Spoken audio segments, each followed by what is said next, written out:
Hello, hello. This is Arin with SaugaTalks. Hello, everyone. Thank you for tuning in. I know you're watching us on YouTube, on LinkedIn, on X. You're listening to our podcast on all the major podcasting platforms. So today is an amazing day for me because for me here, the absolutely esteemed, wonderful, full of experience panel of experts. We're going to be talking about AI, agentic AI, AI at the enterprise, and just about the world that AI is changing around us. So Ben Pring with me. How are you, Ben? I'm good, Irene. How are you doing? Absolutely. I'm doing wonderful. Paul Roehrig with me. Paul, how are you? I'm very well. Thank you very much, Irene. Thank you for joining, Malcolm, Frank. Amazing. Thank you for joining the group of friends that you've been working with and me here at SaugaTalks. How are you? I'm great. And Irene, that panel you talked about sounded fabulous. So I'm just wondering when they're going to show up.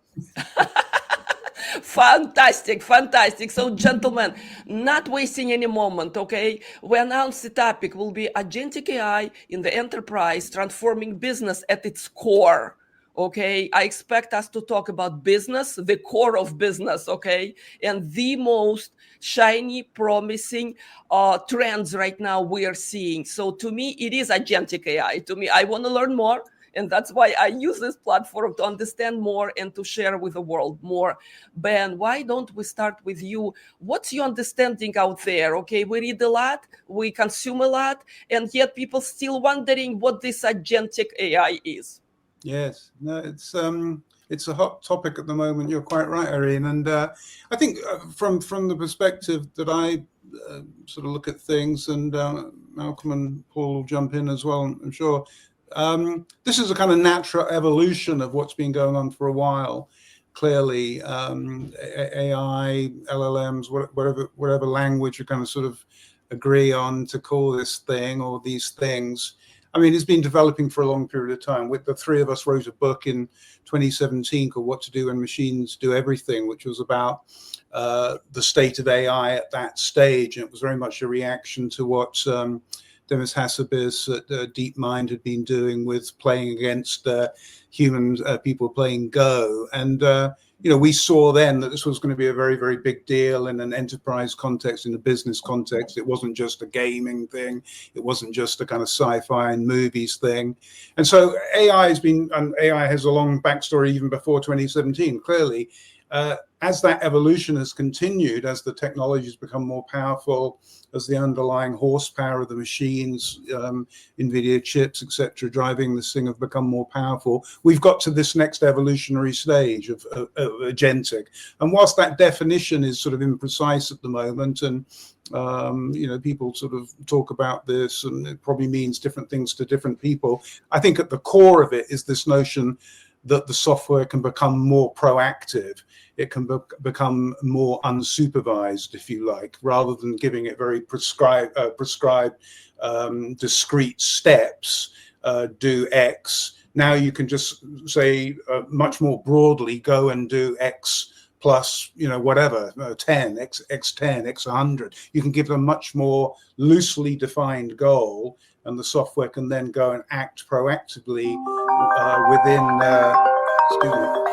within that goal to try and find an answer. Sort of the simple examples that people are talking about at the moment is, in a way, it's quite funny that we're using this language, an agent.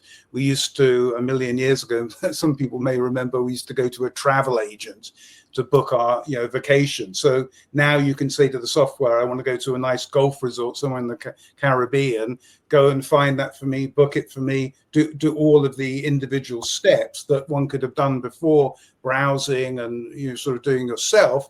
Now you can ask the machine to be much more proactive in the response to that request. So it's really an evolutionary step. I don't think it changes anything fundamentally other than that the software is becoming more powerful, more able and more able to help us in the work that we sort of do. Paul, in your opinion, okay, agentic AI, right? What triggers in your mind first thing, and how would you explain in simple terms what we're dealing with? Yeah, so I mean, we're all sort of grasping for a metaphor, right? And so I don't know if we've painted ourselves into a little bit of a corner using the notion of agentic. But I think the simplest way, when we talk to clients specifically about what we do, which is around software engineering and the software engineering lifecycle, it's basically being able to take work that we're very familiar with, right? And whether it's testing or software development or data management, and breaking it down into much more discrete bits of work, right? So right now we have people that do stuff, right? If you're testing, for example, right, you're a tester, right? And you test the code and you make sure that the quality is high. And what this notion of agentic AI does is if you take that down and break it into its constituent steps, and then move certain of those steps to, as Ben said, to that software, right? That right now we're calling an agent. If you string enough of those agents together, basically that process becomes modernized and you get still a person in the loop. There's still humans there, but the agents help that human become much, much more effective. And also to Ben's point, as we're maturing right now, that software is taking over more and more of that work. So that engineer, in that case, the tester, becomes much, much more productive. You get better software. The work gets done a lot faster. There's more transparency. So if you're a CIO or a CTO, hopefully you're sleeping better at night because you know how the work is being done, right? And so that's really the promise of this, right? And so that's what everybody wants, right? There's this economic benefit. There's this elevation of productivity and innovation and transparency. You're freeing up people to do more impactful work, rather than kind of the mundane work that maybe we wouldn't prefer to be doing. So those are the benefits that are baked in, right? So that's the promise. And so I think kind of that's becoming more and more solid in terms of our common understanding. But what's really interesting now is it's starting to happen, right? So we're taking this, like Ben said, we wrote these books, years ago, but now it's coming true, right? And it's coming true very, very fast. And that's the exciting part. That's the fun part, is these, what we're calling agents, are elements of AI that are allowing us to move work to software to improve productivity, experiences, transparency, velocity, and innovation. That's been the promise. But right now, the wave is beginning to crest, and companies are going, holy moly, there's something really powerful here, and I can begin to implement it. And that's what's happening today, and that's why it's really exciting. Malcolm, in your opinion, right, agentic, what does it mean for all of us? Yep. I'll just put it into two words, a digital worker. And that has profound, so that's the way you should think about an agent. And currently I'm running Talent Genius, and what we do, it's in the name of the company. We help talent work with the genius of AI. So we match individual workers, mostly in tech and in knowledge jobs, to the right agents where they can 10x their output. And so if you're an individual, we help you with that. Or if you are a corporation looking at a problem set, you have an RFP, a project plan, we can help you say, if we used humans traditionally, this is how we'd solve the problem. But if we created teams of agents plus people, then how could we solve that problem in a completely new way? So that's our definition of it. It makes everything up for grabs. The way we define each of these roles, whether you're a software developer, a designer, a management consultant, a data analyst, you can go through the entire list, how that job is defined and delivered in 2024 versus what it's going to be in 2030, there's going to be a chasm. It's going to be a fundamental shift. And so the sooner that people understand that and prepare themselves for it, the better. Amazing. Okay, we've heard a lot. Okay, to me, what resonated with it, our opening line, so to speak, is evolution, right? How we got where we are, what it means, right, in practical terms, and at the same time, what are the challenges and opportunities? So, Ben, back to you in terms of, can we scratch the surface a little bit? Okay, meaning that how leaders, technical, both technical and business, because line is blurred as far as I understand. Okay, how they consume that's happening right now, how they consume this technology evolution that we're experiencing. Yeah, I think we're beginning to see this, Irene, in large organizations as they think about their staffing plans, the existing as is, if you like, and then what this potential future may look like. I'm certainly of the opinion that that hiring is going to be impacted in the short term in the context of a reduction in the need to hire. I don't think people are going to start cutting back. If you've got a team of 1,000 technology people at the moment, I'm not imagining. Interesting to hear what Paul and Malcolm think about this. I'm not imagining people are going to cut back their teams and replace them with the digital worker that Malcolm talked about. But I think it may slow their new hiring as they continue to grow, because, as Paul said, the productivity of the individual increases. So one person will be able to using the technology, do the work of 1.5 people. So that reduces the need to hire by 50% in that role. So I think that's what people with this executive power, as you say, on the technology side or on the business side, are at a relatively early stage of thinking through. What does that mean from a growth perspective, from a talent perspective, from a staffing perspective? And clearly there is a lot of experimentation going on the market at the moment, using these tools, trying to inject them into the life cycle, as Paul was talking about. I think we're at a relatively early stage of that. And whilst the language has changed, this is in a way the work that people have been trying to figure out for some time. I think the power of the tools that we're beginning to see, and the shock that the tools are coming from some unlikely places, is very, very difficult for people to get their head around. The power, the geopolitics of this, to start introducing that thought into this conversation, that's a very, very big deal to try and get your head around. But the pragmatic work that people are doing, 9 o'clock tomorrow morning, is this trying to figure out how you inject this technology into the workflow and how you re-engineer that workflow to accommodate the upside potential of this new digital worker. Yeah, but Ben, you're right. It is starting with hiring, but it's moving pretty quick, because the hiring markets, you got to look at the canary in the coal mine, which is contractors.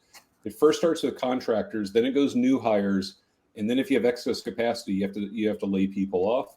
If you look at the contracting market for two markets, one is web developers and then software developers. In the last 6 months, they both collapsed. Yeah. So the data is really quite shocking. And so that's always the first to move. So it's an early indicator that when you adopt these tools, the productivity of folks in those roles have gone up, which means the demand per person is starting to go down. Yeah. Paul, just to add on to Malcolm's point, that the other canary in the coal mine around and what we're focusing on in our company is around software engineering, productivity in that life cycle. The other early canary in the coal mine, the early warning indicator, or maybe not a warning indicator, maybe like this is a positive indicator of impact, is in the technology, the high tech space. So you've got companies like Amazon and Google and Salesforce and these others that are doing exactly what Malcolm was saying. They're in some cases there's maybe some job cuts, but more likely is job freezes in the expectation of higher productivity. So it's key to remember that software is going to get more important, not less important, right? And so the idea of a job cataclysm, I think, is a bit overplayed, right? And we talked about that in some of the work that we've done the three of us have done in the past. However, both Malcolm and Ben and I, we've all said, how the work gets done is going to change dramatically, right? And so the level of productivity improvement is starting to show up, and you're seeing that in statements from Amazon and Google and others, right? So that is absolutely happening. Malcolm's exactly right. What about some hurdles? Because leaders with budgets, executives, board members, they tend to be very conservative in terms of investing large in things that are not quite proven yet. Okay, so what are you seeing out there, Ben? Hurdles to adapt, hurdles to change, basically. Why don't Malcolm and Paul take that one? I see two big hurdles that are starting. One is the lawyers. When the lawyers show up, you know you're in trouble. But this is in large companies. It's procurement, and the legal departments are stepping in and saying, whoa, whoa, whoa, let's slow down. We have to understand, if we have a third-party agent, exactly what data is it consuming? How is it architected? What are the IP rights around that? And so even though it may have really, really high potential for driving unit-level productivity, the suits are showing up and starting to stop a lot of initiatives. There's something fascinating that's occurring. I was talking about contractors before. If you look demographically at who is using agents the fastest, it's small companies and individual contractors, because they don't have those constraints, but they are highly, highly motivated to 2x, 3x their output. So in the past, large corporations were where the cool stuff happened. We're now starting to see, at least with early agent adoption, there's an inverse relationship, and I think it's because of the legal staff. A second is mindset, what Peter Drucker talked about, which is a theory of the business. You get senior executives that may have been 20 years, 25 years in their career, and they have a mental model of how processes work. And all of a sudden, this new technology comes where you do need to completely reconceptualize or re-engineer it, and they don't think that way. So they're sort of gluing these tiny AI solutions. I think of them as remora fish going on to the large corpus. It doesn't change the underlying process. It doesn't move metrics that matter, but they'll convince themselves, they'll go home at night going, oh, I'm so cool, I'm doing AI stuff. But there's a word for that. You're called a loser. You're going to be called a market loser in 3 or 4 years with that mentality, and you won't see the change coming. We've seen this in prior cycles in certain pockets of the internet economy some 20 years ago. It's going to happen at scale this time around. And so those managers need to work hands-on personally with agents around workflows and processes that they understand deeply. And then they can see the power of these and recognize the way we've architected our business, our financial model, our organizational model is actually wrong. Paul, you have something to add, I'm sure. Well, yeah, it's I think Malcolm said it exactly right. I mean, one of the things that I think is going to help us leap those hurdles, right? Which I think this is an opportunity-rich environment, right? I really think that this is going to make a lot of lives and a lot of businesses a lot better. But you're right, there are hurdles, right? And so whether they're legal or mindset, or what I would call more of a lack of imagination, I think one of the forcing functions that's going to help us climb over those hurdles is just the economic imperative, which is starting to become real. Now, it is early days, right? So I'm not saying like, hey, this is, completely clear shot from here to there. But when you see these amazing quotes, like Google is now generating, according to Sundar a couple of months ago, more than a quarter of all new code at Google is generated by AI, right? And then another quote that was kind of jaw-dropping is from Andy Jassy the CEO of Amazon. He said that using their AI assistants in software engineering has saved the equivalent of 4,500 developer years, right? So even if that's, maybe inflated a little bit or a little bit, optimistic, it's an amazing impact in the software engineering space. And I think that, a lot of what's happening right now and what we're seeing in our company is clients are coming to us and saying, hey, look, we want help figuring out how do we get over the hurdles that Malcolm called out, right? And the economic imperative, right? That productivity benefit that AI can deliver in the software space is going to help a lot of companies, right? So the lawyers are right? They need to say, look, we need to think about how these things are managed and how are you keeping humans in the loop and how are you ensuring ethics and compliance? And that's absolutely correct. But the economic imperative, that groundswell of like, the lawyers have a point, right? But so does the CFO. And I think that's where this is becoming an engine for change that a lot of companies are just beginning to explore. But I think I agree with Malcolm. This is going to happen a lot faster than any of the other shifts in big enterprise IT that we've seen in the last, 50 years, really. My favorite discussion, okay, about enterprise is about legacy systems, okay? It's less interesting. People kind of tend to forget about it because this is day to day, right? Let's talk about new, innovative, shiny things, right?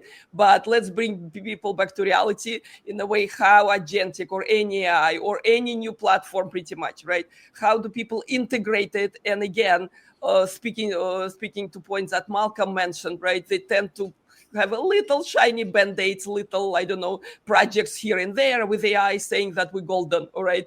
Where is this big integration, where this big change is happening?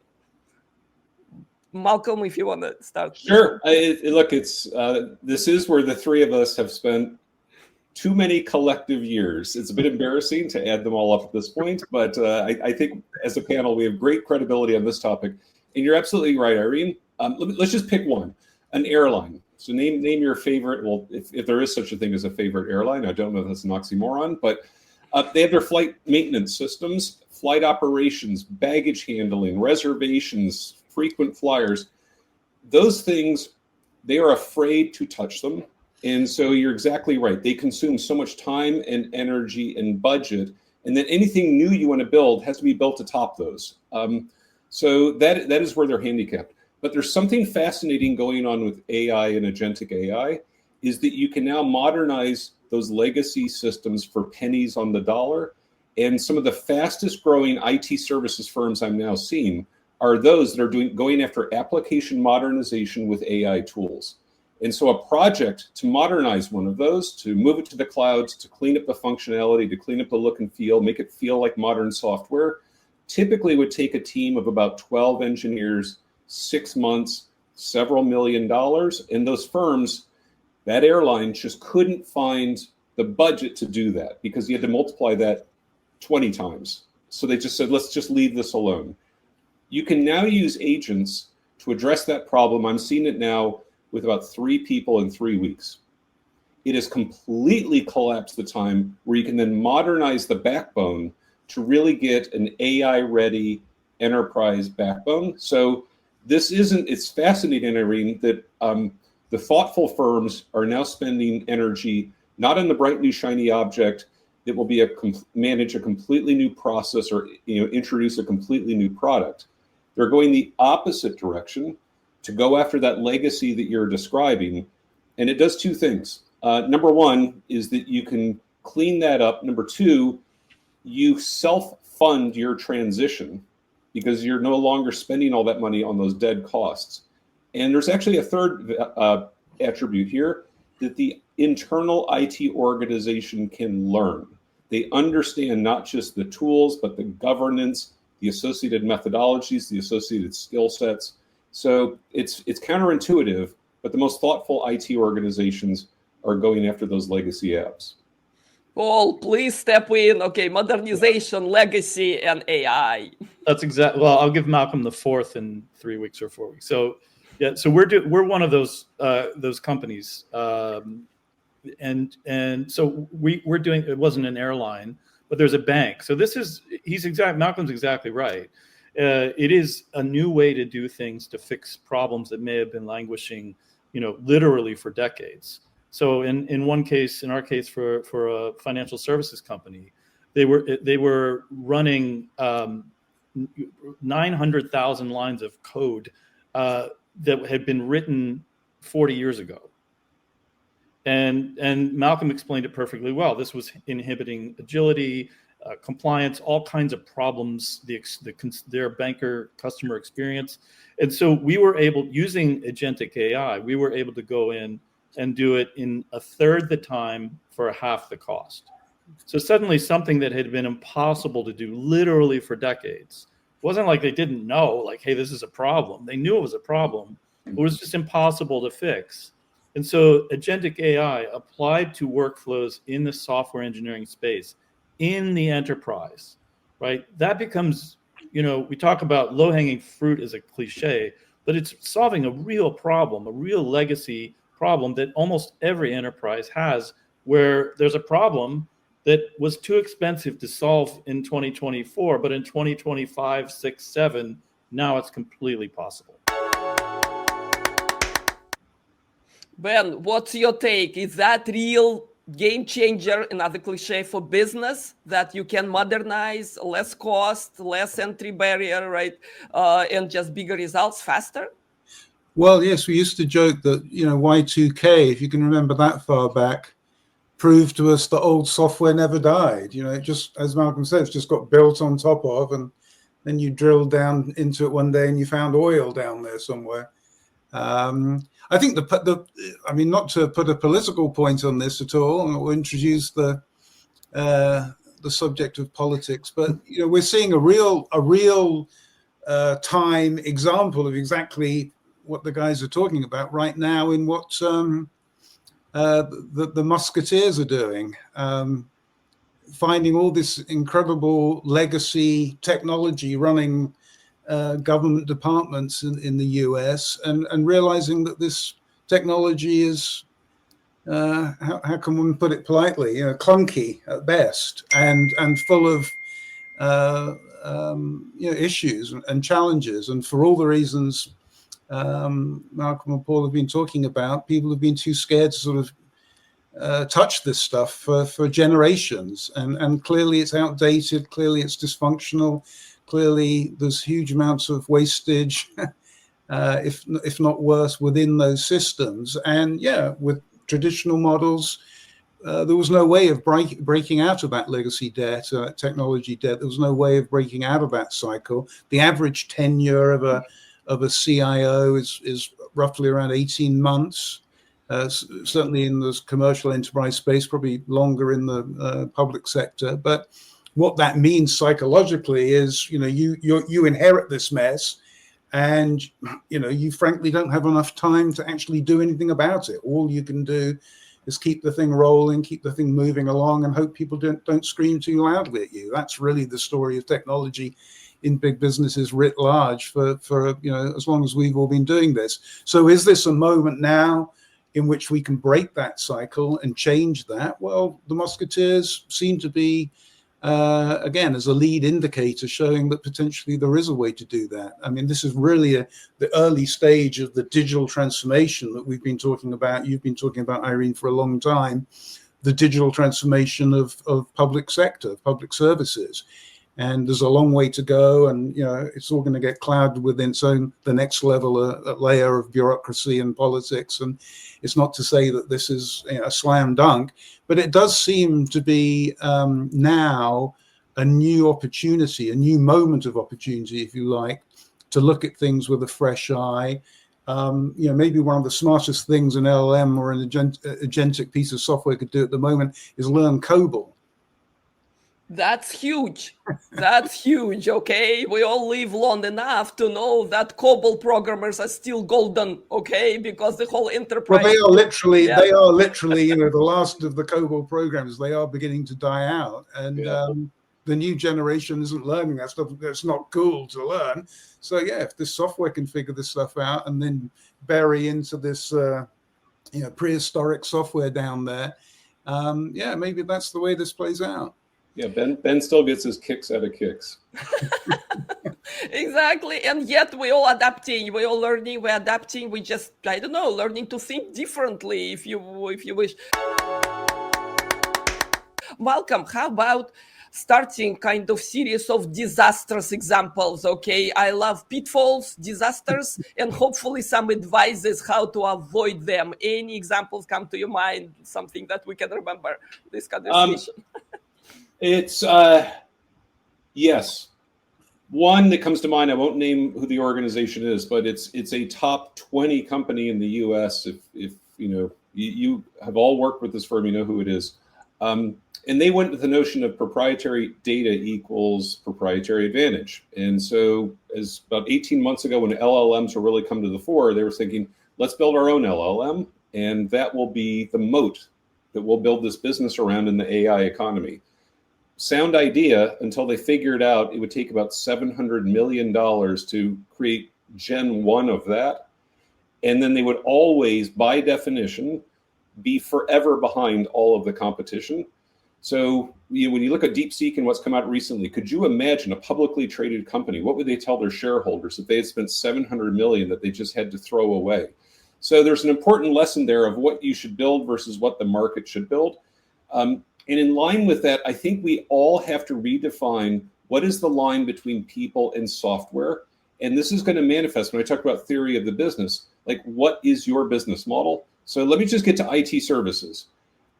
The industry drives me nuts because a lot of the leaders there, and I was one of them, are a bit hypocritical blowhards in that they will tell everybody you're going to get Amazoned, you're going to be digitized, you're going to be transformed, and yet they never transformed themselves. Because the business model for those companies is classically a 40-20-20. You had 40% gross margins, 40% SG&A, and then you created 20% or 20% SG&A and then 20% margins. That line is going to be completely redrawn because software is going to be able to do so much of what people did. And so that space, are you going to give those gross margins to your client? Or are you going to keep them for yourself? How are you going to deliver? So that change management that firms are going to go through is going to be exceptionally hard, particularly for firms that are publicly traded, because they don't want to follow Moore's law.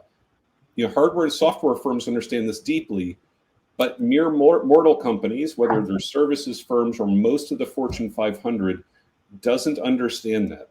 And so this, to me, is going to be the biggest challenge of how to navigate through that. So it's, number one, what do you consume from the market? And then what do you build yourself? People have yet to truly figure that out.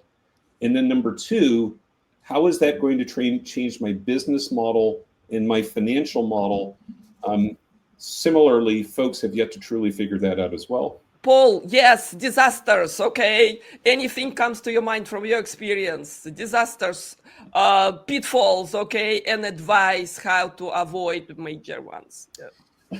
Well, I mean, I think the biggest disaster is happening in a lot of companies, actually. I think the biggest disaster that will have the longest term impact is, and Malcolm brought it up earlier in terms of what's the mindset for the firm. There are companies that are still almost, it's not head in the sand. I mean, nobody's kind of trying to avoid this, but it's almost a paralysis. I think the things that Malcolm said are exactly right. I think those are the things that leadership, boardrooms, and C-suites in all of these major enterprises ought to be pivoting towards solving that problem. What is the new theory of the firm, where software is doing more of the work, right? And how do we redraw those lines? I think that is true regardless of industry. Everyone needs to be thinking about that. That is one of the most important things, because the real disaster is the opportunity that's going to be lost, right? So it's easy to look at, oh, these guys messed this up, so don't do that, right?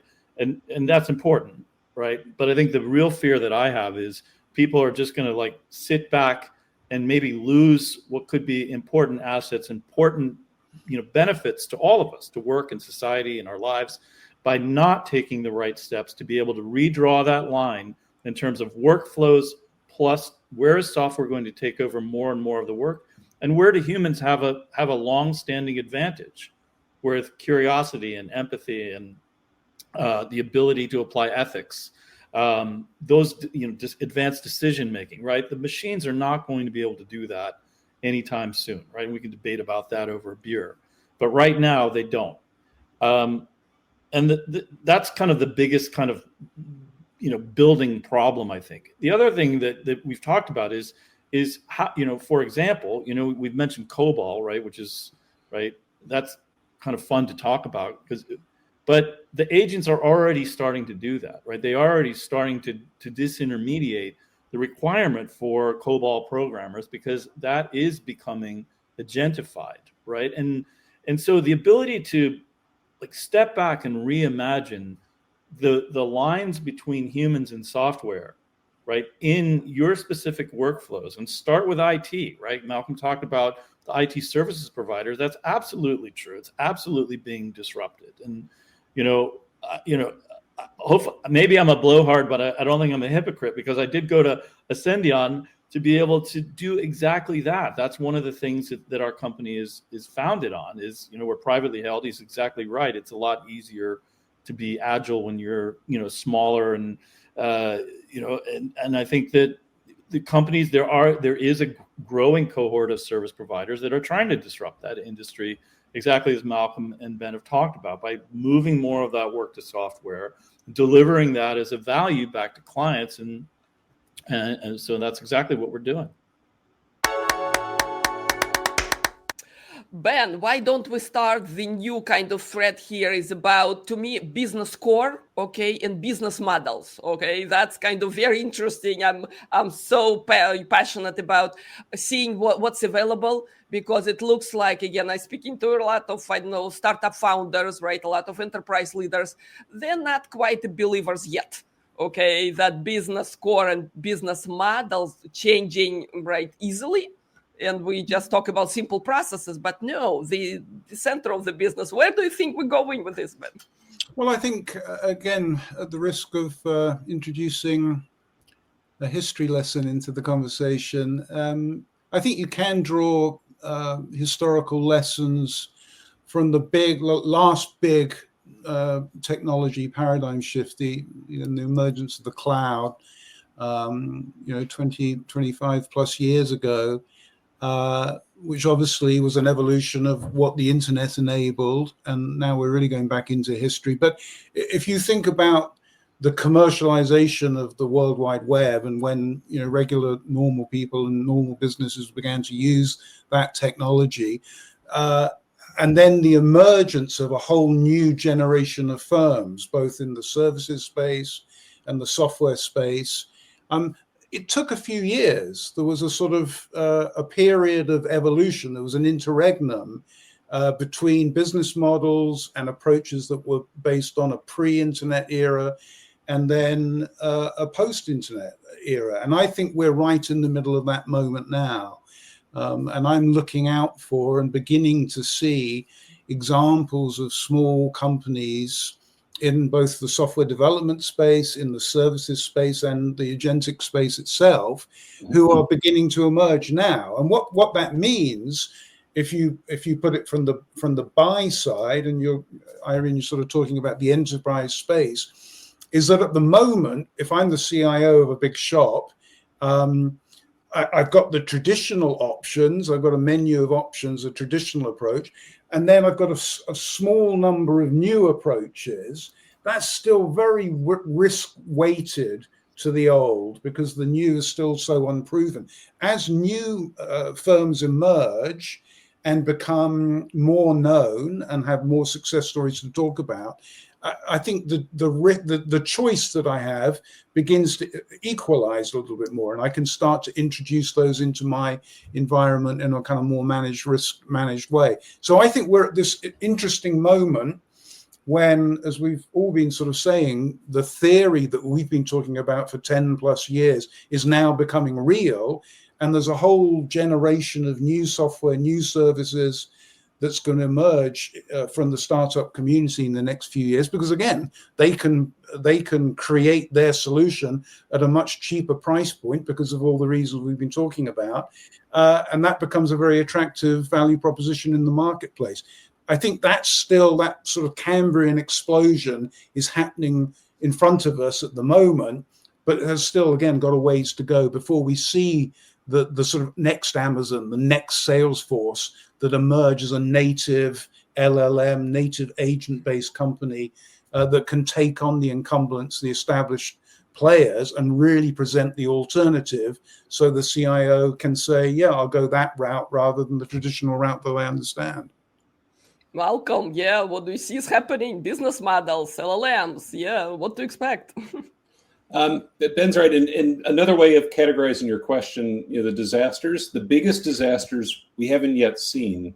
And it's because management teams didn't take this seriously enough and aren't moving fast enough right now, and they're going to ruin their franchises.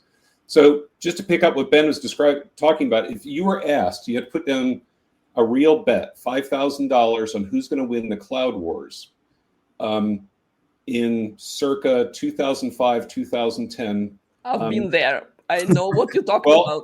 And if somebody said, here are your choices, No Irene, one. Your choices, Irene, are IBM, Oracle, the bookstore, the crappy PowerPoint and Xbox outfit or the search firm.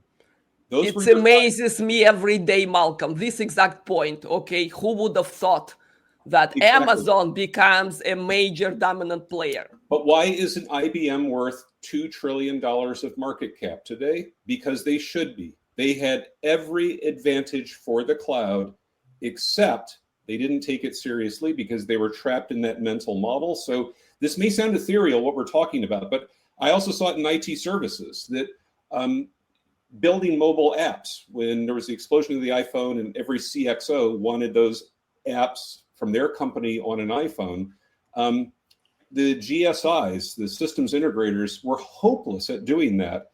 And these Eastern European firms came out of quote unquote nowhere, whether it was EPAM, Endava, Globant from Latin America. They owned that market. And by the time the GSIs woke up, they couldn't compete. The opportunity was gone. So we are going to see that get repeated tenfold, 20-fold, 50-fold in the next 5 years, because certain management teams are pulling an IBM. That everybody around them is saying, this is the greatest tech shift we've ever seen, but they don't fully internalize exactly what does that mean for my product set. And the problem is they always look inside out. They start with their product set, with their services, with their cost base, as opposed to outside in. What is the art of the possible? What does the market really need? Where is this leading us? And then how do we build to that? And so we're belaboring this point, but it is so fundamentally important, because you see it now, where in my travels, a lot of executives who give lip service to this, but they don't understand it from a first principle standpoint, and they aren't taking appropriate action against it. Paul, in your mind, yeah, what are we dealing with? Yeah, I agree with a lot of the points that Ben and Malcolm were putting forth. I think, whether it's a Cambrian explosion or some sort of extinction event for kinds of companies, in multiple sectors, the thing that I keep coming back to is what's going to prevent that, right? What's going to prevent the kind of an enterprise catastrophe? And I think, Malcolm said, it comes back to the theory of the firm, being able to step back, look at how you're creating value today, and then examining the art of the possible in terms of where software, now powered and enhanced by AI, broken up into agents along a workflow, how does that reconstitute the value chains that you have as a pharmacy or a bank or a retail company or a software engineering company? I think that's exactly what is the responsibility of boardrooms and C-suites everywhere. I think that is what's the new thing? I think it's that thing. And then it does fall to IT, right? We know that from the data that we're looking at, as well as clients that we're talking to every day. It is the CIO and the CTO that everybody's looking at and going, okay, now what do we do? Right? And being able to look at, within the purview of technology, how is software reconstituting work? How is it creating value? And then being able to say, given that is true and not likely to get, that's not changing, right? That's only going to get more important. Software is only going to get more important. It is the beginning of the true digital revolution. So now what? And that's where the promise of agentic AI does come in. I think that's exactly true. Is it early days? Absolutely. Are things going to go wrong? Absolutely. But the most wrong thing anybody can do in a leadership position right now is nothing. Right? I think that's the big, if I'm going to leave you with one thing, it's that. Don't do nothing. Right? Because these things, these tools are powerful. It is a change that we're all going to have to embrace, right? Or flee from, right? Candidly. So if you want to do that, fine, but that's not fun. I think now is the time to take the opportunity to be able to look at this, redraw the line between humans and software, figure out how you can be 10x, 20x, 50x more productive with the spend that you have, and become that kind of company that succeeds in this agentic AI and this AI powered world. I think that's the fun part right now. Ben, could you answer the question I didn't ask? Okay, something that's on your mind based on the conversation we're having. what haven't we touched yet? What area, what angle we didn't bring up yet? I can name a few, but I'm interested what's on your mind. No, I think we've talked about a lot of stuff, Irene. Again, I think the context into which all of this discussion really sits is about the fact that the technology that we're all talking about and we're all experiencing, we're seeing either in domestic lives, personal lives, or in a work context, is clearly on a incredible exponential curve at the moment. And to imagine that in a year's time it isn't even more impactful strikes me as sort of unlikely at the moment. And so you put this into the context that, all of us and probably most of the people listening to this now have worked all of our lives in the technology industry. So we're a very technology-centric out view of the world. But the reality is that as an industry, if you put the technology industry as a percentage of global GDP, it's still 5%, 6%, 7% of the world. There's a huge upside opportunity for technology to grow, to become much more significant in so many different aspects of our world. Alex Karp from Palantir's book that came out yesterday, people should read that, because this is the argument he's making. Software is going to infuse its way into so much more of our world. And so this debate about the digital worker taking work away from the humans, within that broader context, the pie getting larger, there's so much opportunity for so many people in so many different aspects of our world. And I think that element of this discussion is sort of underemphasized. Mr. Nadella was making this argument the other day when DeepSeek, hit, and it's true. And again, I think people in technology sort of assume that technology is the world.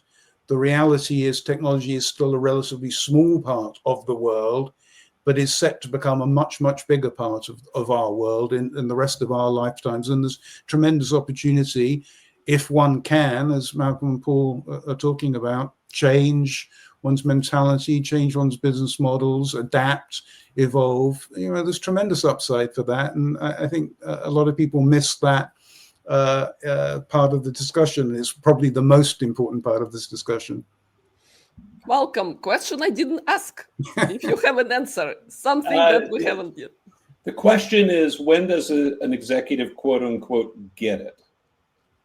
And it's interesting. I mean, too many of them are dismissive. They're saying, look, we're 2 years in, and yeah, NVIDIA was a great stock, and these LLMs keep leapfrogging each other. But as best I could tell, this is a glorified search. Who cares?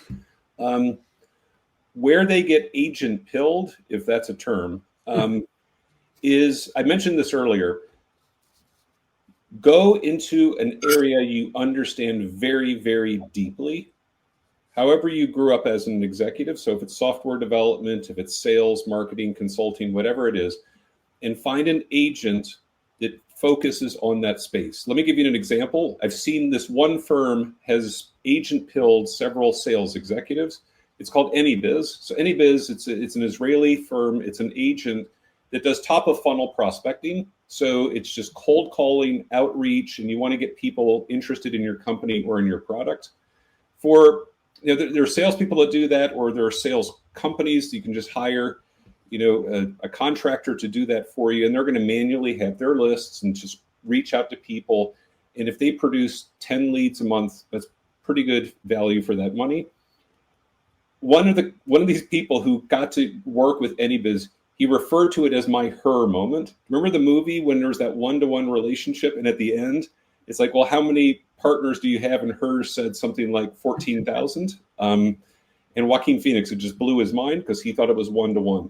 That's what AnyBiz does, meaning that the platform is so powerful, it is actually frightening, because you think it may become like a runaway freight train.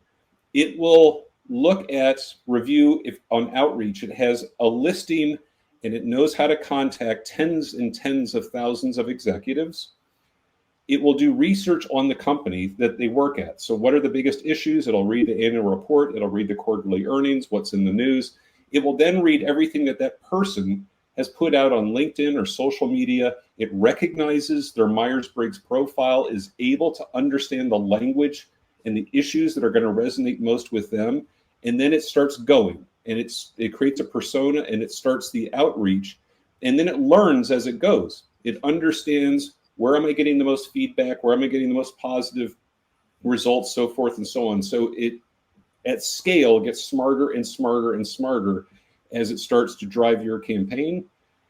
The scale and the specificity that that platform has is really, really mind-boggling. So that's just one area. This is being multiplied against dozens of workflows, dozens of processes across corporations. So I wanted to spend time on that because when I've seen people, the light bulb goes off and they start taking the right steps, it's when they get very close to an agent in an area or a workflow that they understand deeply. So I would strongly encourage folks to do that.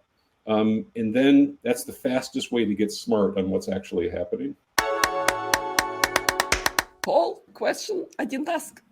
No, I think it's a kind of a variant on what Malcolm was just saying, right? It's like, what do I do? The question is like, what do I do as an individual? If I'm listening to this and I'm listening to, the four of us talk about, a really hot topic, right? There's not a lack of information or, opinions about AI at this moment.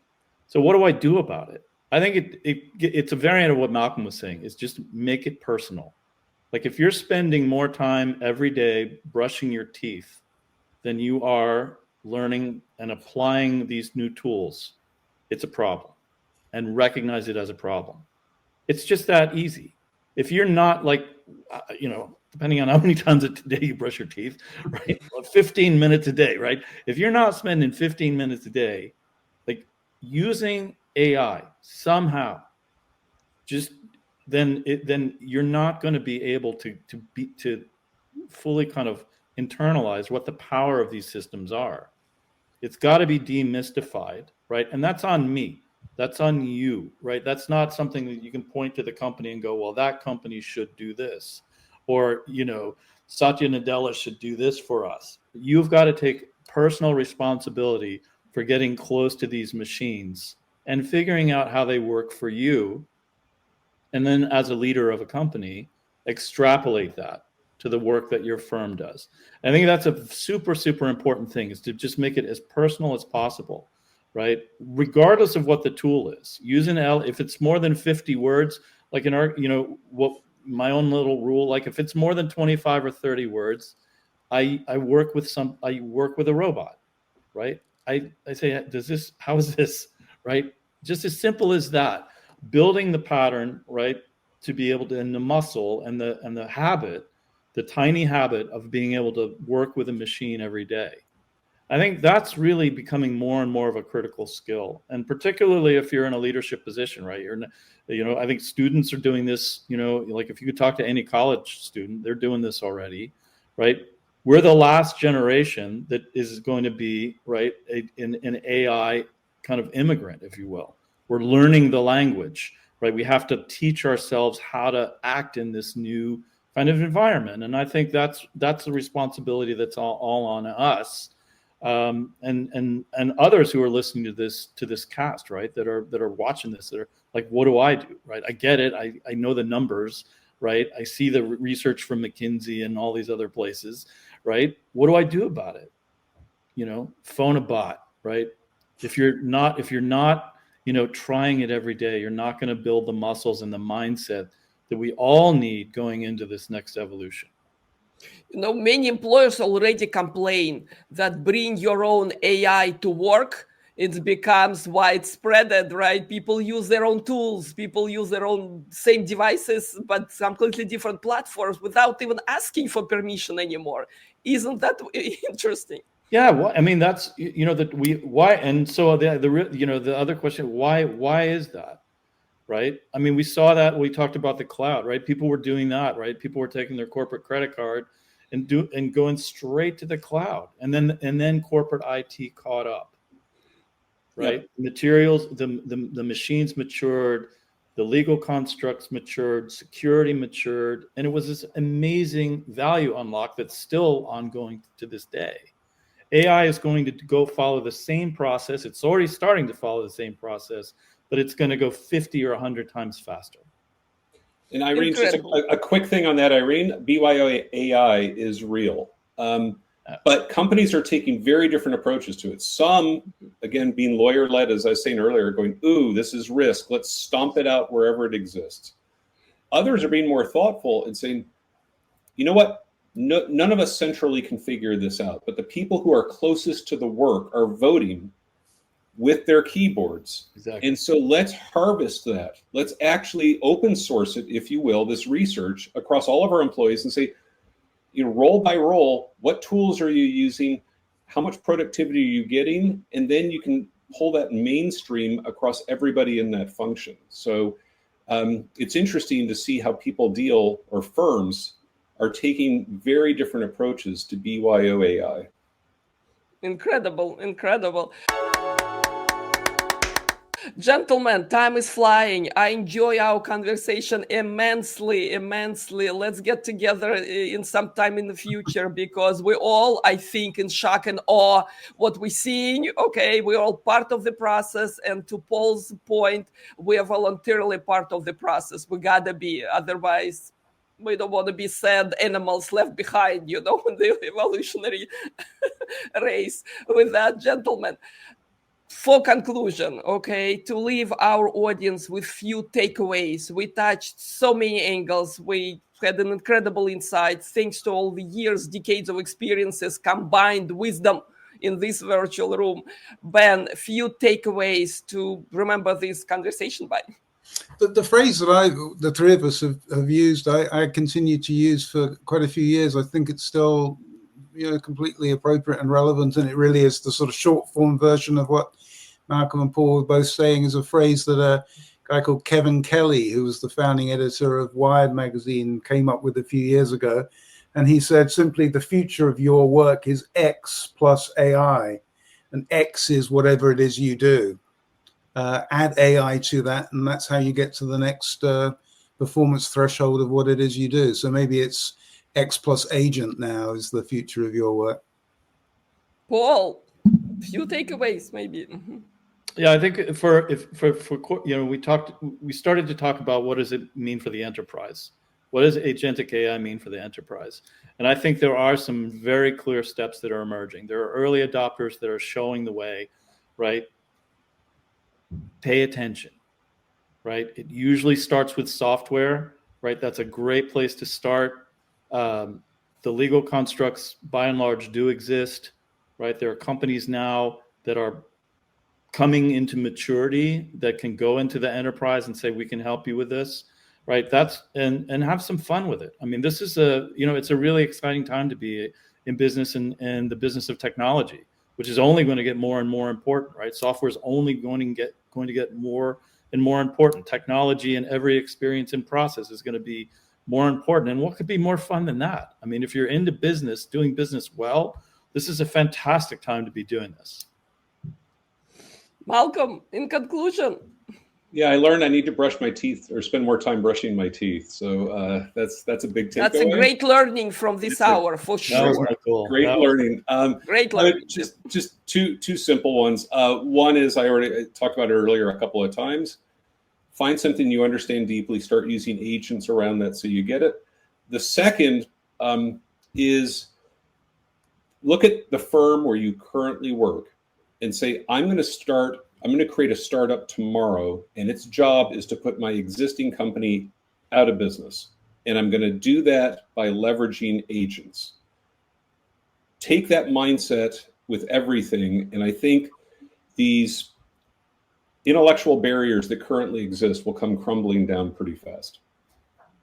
Wonderful. Gentlemen, thank you so very much for your time today. This is incredible. I've learned a lot. I'm going to start brushing my teeth just after this session for sure. That's the main learning. No, this is a key. I'm kidding. So point is incredible. Thank you so very much for your time. I hope to talk to you in this studio again soon. Thank you. Thank you very much. Thank you. Thanks.